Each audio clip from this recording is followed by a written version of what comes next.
Kung kailangan na magpapagawa ako ng tarpaulin, yan ang hirit ni megastar Sharon Cuneta nang matanong sa rumored romance ni Catherine Bernardo at Alden Richards. Parehong anak-anakan ni Mega sina Kat at Alden kaya hindi nakapagtatakang botong-boto siya sa tambalan ng dalawang award-winning at box office star on and off screen.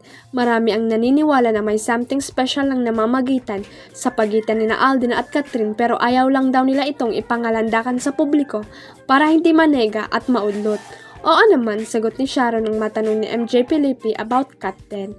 Kung saan sila maligaya, lalo kung isa-isa't isa talaga namang alam mo naman si Mama kung kailangan magpagawa ako ng tarpaulin. Oo naman, sagot ni Sharon nang matanong ni MJ Felipe about Kat din. Kung saan sila maligaya, lalo kung sa isa't isa talaga namang alam mo naman si Mama kung kailangan magpagawa ako ng tarpaulin. Ngunit sabi ng movie and TV icon, nahiya siyang magtanong kay Alden kung ano na ba talaga ang real score sa kanila ni Catherine. Ayokong magsabing oo pero tawagan ko si Alden mamaya. Nahiya akong magsabi ng anak, kayo na ba? Pero nag-message ako sa kanya, sabi ko anak kung totoo yan, napakasaya ko. Tumatawang payag ng aktres at singer.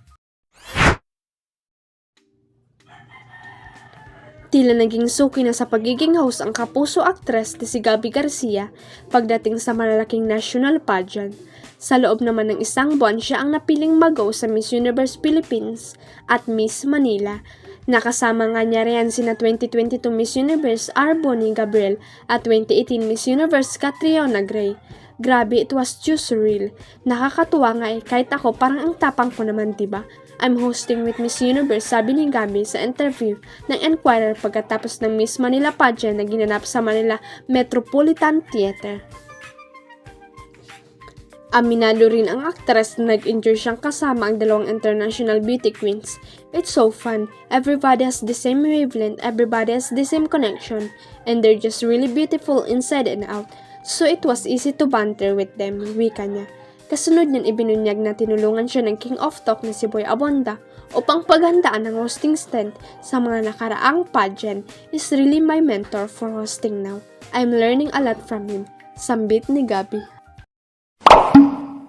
Huwag kalimutang i-click ang subscribe button at i-ring ang notification bell para sa latest at legit chika updates.